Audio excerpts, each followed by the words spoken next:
Hey there. Welcome to another episode of Heart and Hustle, Visionary Healers, Movers, and Shakers. I am your host, Paulette Rees-Denis, here to bring you magic makers from around the globe, people who are creating change, who have small businesses, large businesses, hobbies, but they are creating the life of their dreams. And that, my friends, is what living is all about. So let us know how you like this episode. Please subscribe, and we'll see you there. Thanks for joining. Hello, beautiful friends. Welcome to another episode of Heart and Hustle, Visionary Healers, Movers, and Shakers.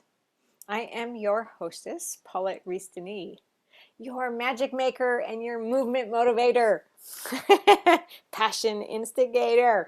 I love it. I love bringing you great people from around the globe who are making change in the world, who are living the life of their dreams, but also bringing magic to the world and creating change for others as well. And so today I get to welcome Daphne. Daphne Wells here is from New Zealand. Hey, Daphne. Hello, Paulette. Nice to be here. Thank So you for glad to having have you me. here. Absolutely, absolutely. So Daphne and I are in very similar paths as coaches and creating change and bringing empowerment to people to create the life of their dreams, if I may speak for you, Daphne. But now I really want you to speak for yourself. So tell us a little bit about what's going on for you. What are you doing? What am I doing? So I really love helping women who are looking to live life their way rather than the life that they've been told to live, led to live, ended up in. Because some of us end up living a life that at some point we recognize isn't ours and isn't one we chose. Yeah. And so what brought you to this path? Oh, that's a long story. Short version is when I was younger, the social expectation in the small town I grew up in was that you were married by 25 or you were going to be an old maid, which was not a good thing in those days, and that you then were expected to have children by the time you were 30. So the clock was on, right? Pressure, pressure. Oh, yeah, exactly. So I after having I did all the right things, let's put it that way, and then at some point down the track realized, how did I end up in this marriage? Had 4 amazing children, which was the blessing for ending up in that marriage, and thought, well, who am I? What now? Mm-hmm. Because the other thing back then was that where I live, there was no childcare available. Women were expected to finish work when they started a family. And so I have 4 children, roughly 7 years from first to fourth, and then, waited for the younger one to be, 2 or 3 before I was like, well, I need to think about what I'm going to do next, because the world has changed in that 10 years, right? Right. Who am I? What am I going to do? And in amongst all of that, realized that I'd fallen into a deep, dark hole in my marriage and I'd lost me in the process. So the clawing out process from that was what started me on this journey. I went through quite a few counselors in that time, trying to find one who could help us as a couple and then me as an individual. And yeah, ended up me being me, thinking there has got to be a better way to do this. So I am a nearly fully trained counselor, and then thought I cannot do this. I needed to be moving forward more with people and with my own life than focusing on what had happened. And so I went off down another track, and in amongst that met up with a life coach who, bless her, literally changed my life. Awesome. In that time as well, I ended up in business, and I created a business in amongst solo parenting 4 children, and then burned out, crashed and burned, and had to walk away from that business that I absolutely loved because I was too scared to go into it again. And burn out again because my family suffered in the process. So in amongst that, I bought an established business on the the pretext that would be easier having staff working for me.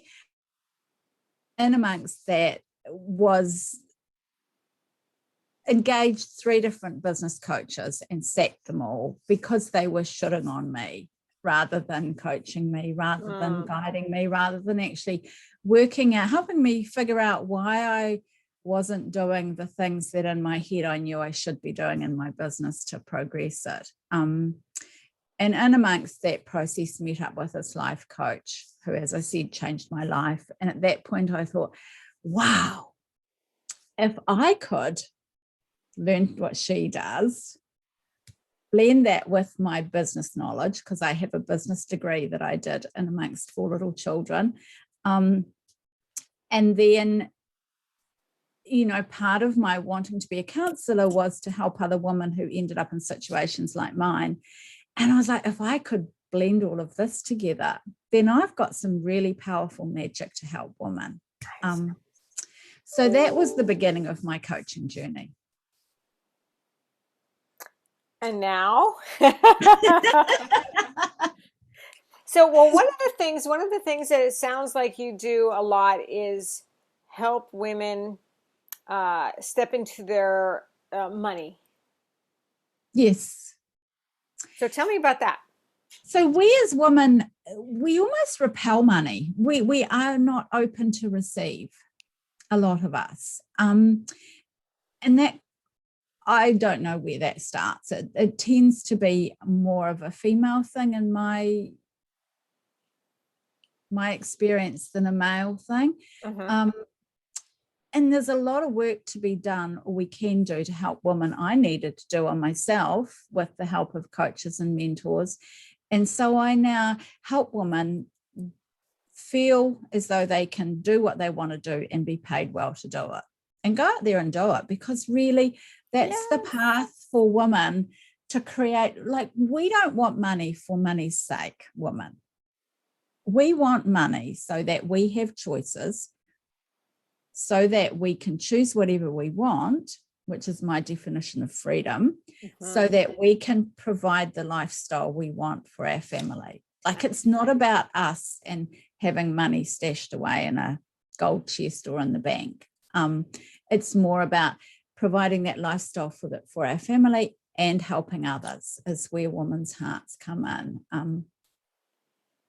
And so that twist, and also the other thing for women is feeling like we can actually be paid for what we're good at. Hell yeah. That's a massive big boulder in the road that'll trip us up, right? Time and time again. And that's where I love to bring in numerology as well into my coaching. Yes, so that's what I wanted to ask you next. So that's awesome. Perfect segue.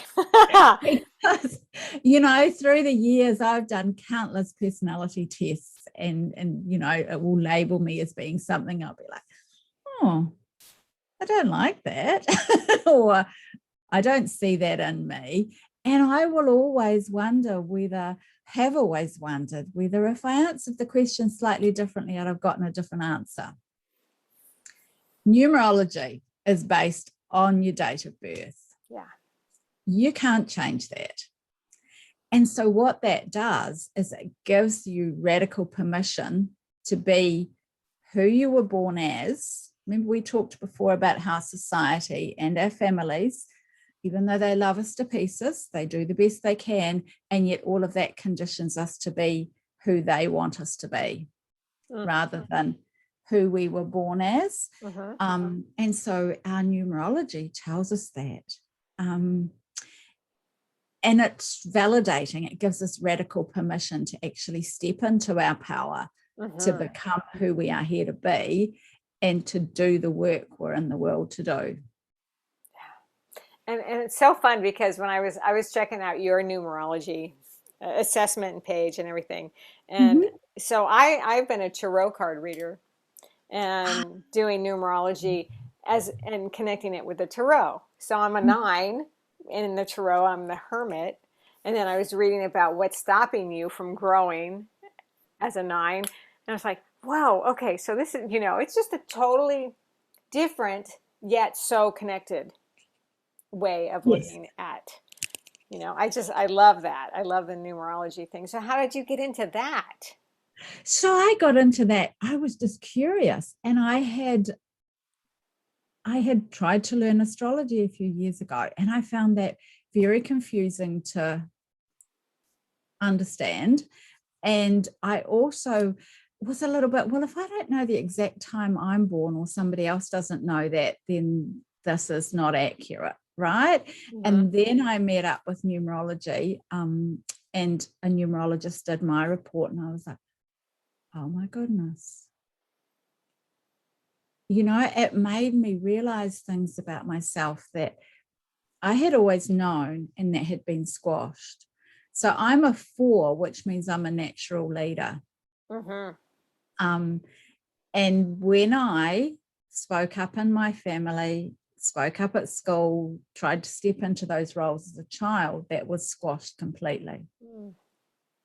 And so I labeled myself as I wasn't a leader. I couldn't be that person.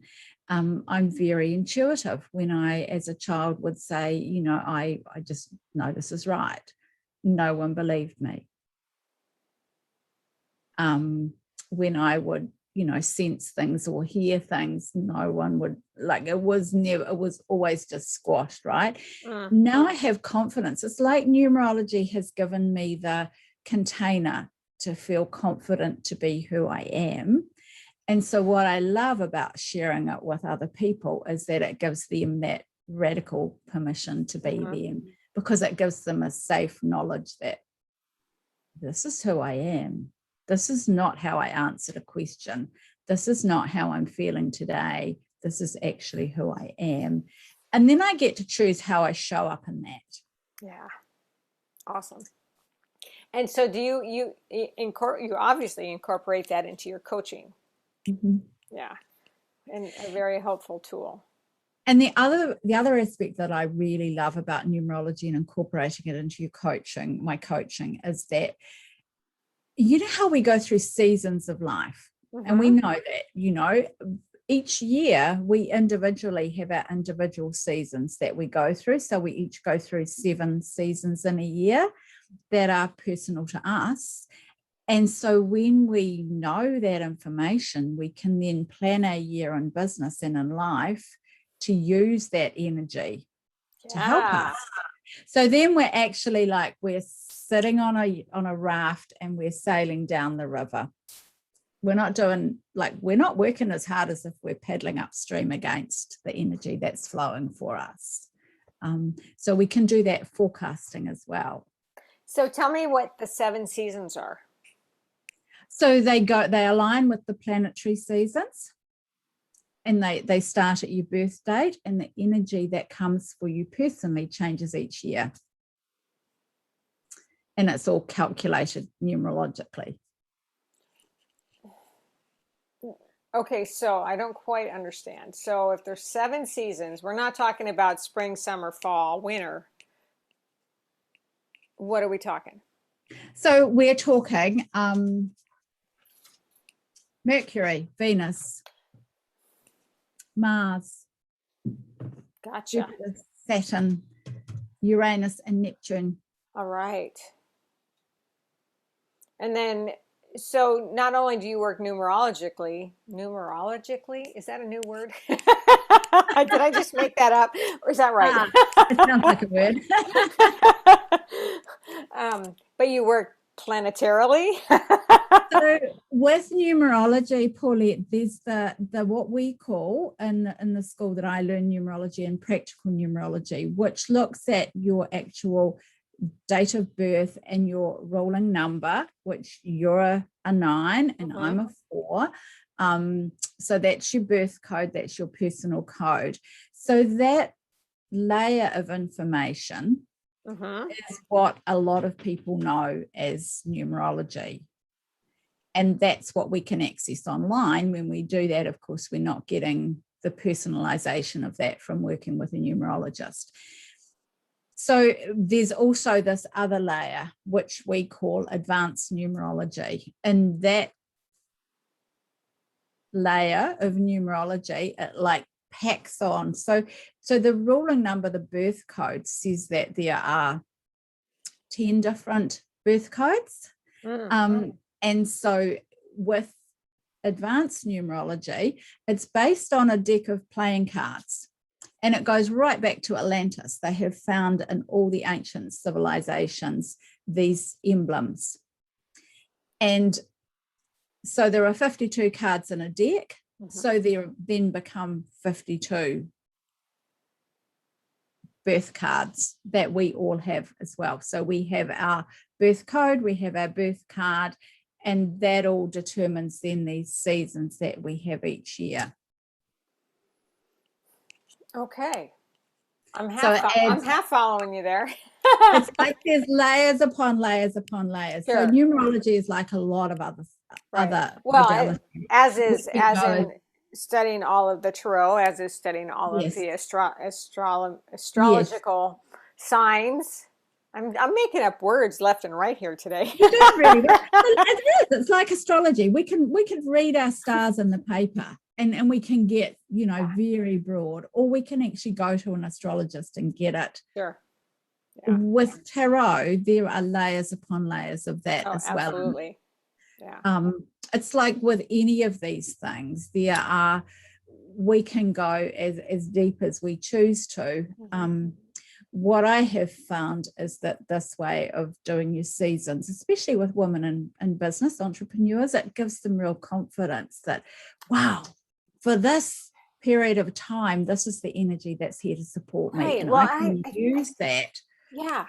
I mean, I just think that's so, even with the idea of the full moon and the new moon and just the energy of when it's a good time to start, when it's a good time to stop, when it's a good time to rest, when it's a good time to create, Yes.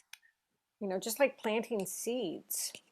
Exactly. Yeah. And we all know that when we plant seeds in amongst the moon cycles, that we get a way better crop and way better germination, way healthier crop than if we just plant them when we feel like it. And so many people don't pay attention to that. They don't listen in, right?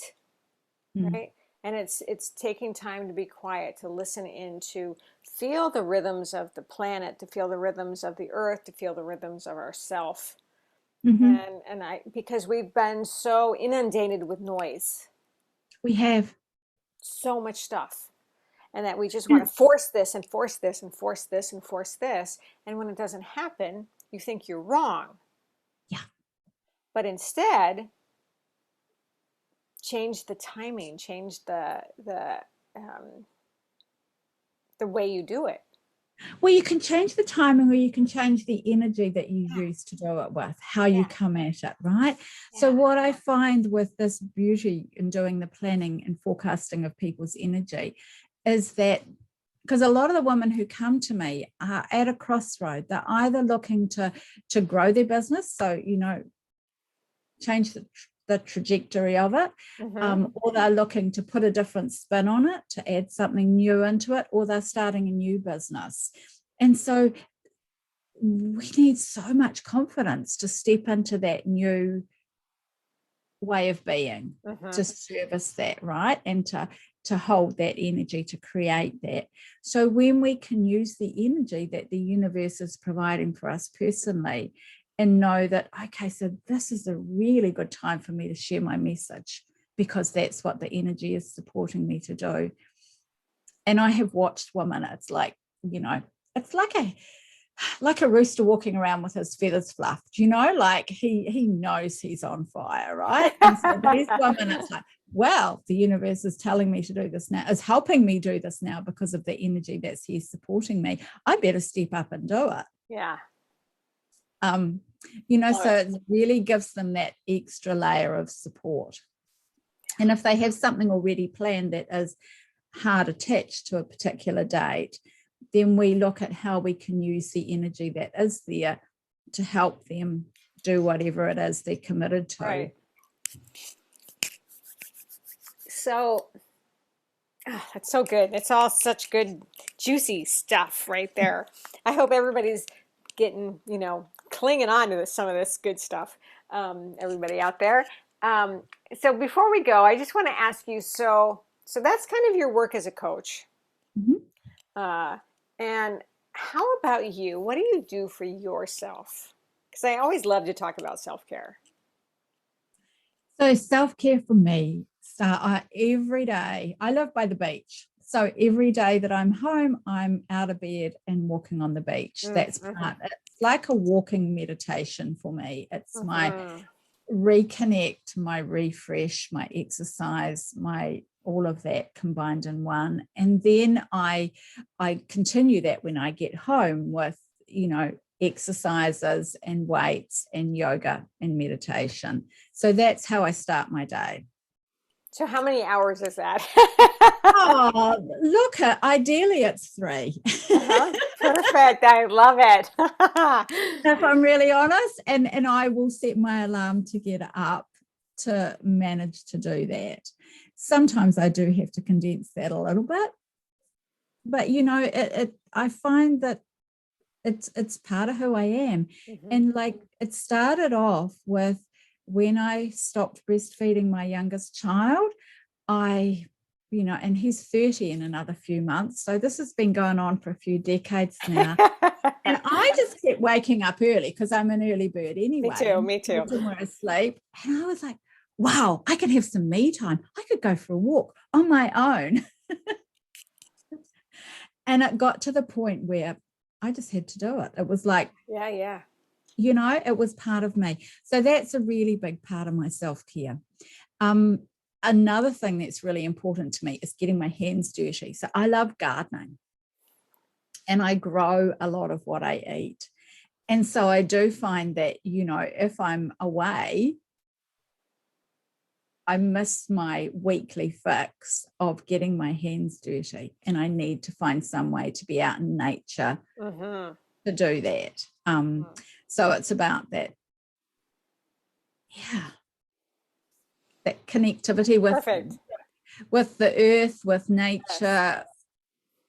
Yeah. Totally relate to all of that. I also get up early and have my morning.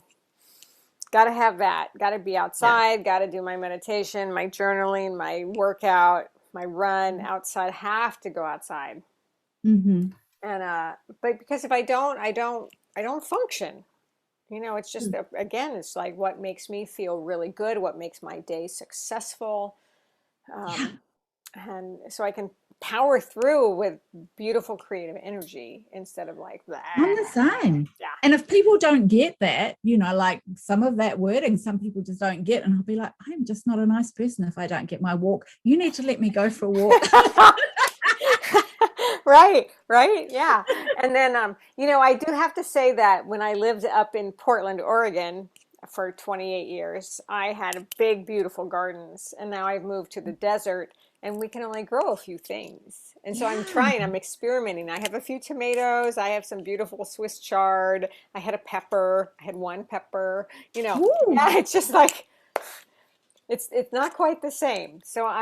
But I love the cactus. I love the desert landscape. So it's a different it's a totally different thing. So now I have cactus and I have lots of aloes, and so I don't get to grow all my own food like I used to, but you know, just to be connected with the earth, right? No matter how, even if it's walking barefoot, just to go earthing, Exactly. right? To go earthing, to be connected with the earth. Or So many, going and hugging a tree or something, you know, like, yeah. we just forget, people forget that there's an intimate connection and awareness. And so that's so beautiful. It's so important for people to get outside and in nature. Yeah. Yeah. Yeah. So great. Well, it's been just such a pleasure talking with you, Daphne. And I hope all you friends out there in Heart and Hustle, uh, you know, listen to this and listen to your connection to the earth and to yourself and to, you know, part of what makes the world go round, right? You know, like, you know, talk to Daphne about your numerology and get connected with your path. And like I said, I love to connect you with people who are creating change and making magic and bringing you tools for your own inspiration and connection. So Daphne, do you have any last words to share?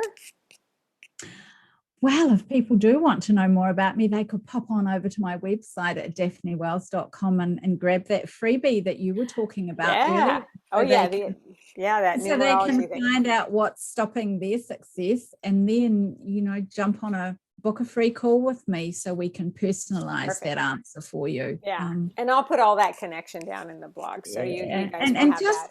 you know, find a way to be you and stand up for yourself, because as women, we are not brought up to do that, most of us. And I think that it's so important that we claim our place in the world, because I believe we're all here for a reason. And if we're not contributing, if we're not being ourselves and sharing our gifts with the world, sharing our magic, the world's missing out, and so are we.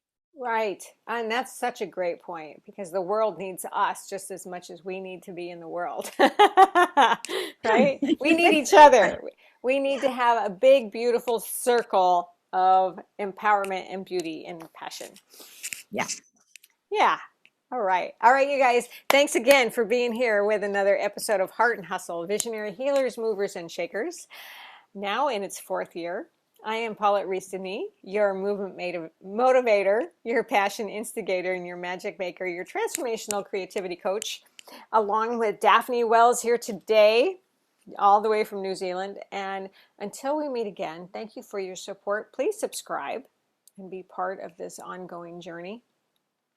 And until we meet again, many blessings. Mwah.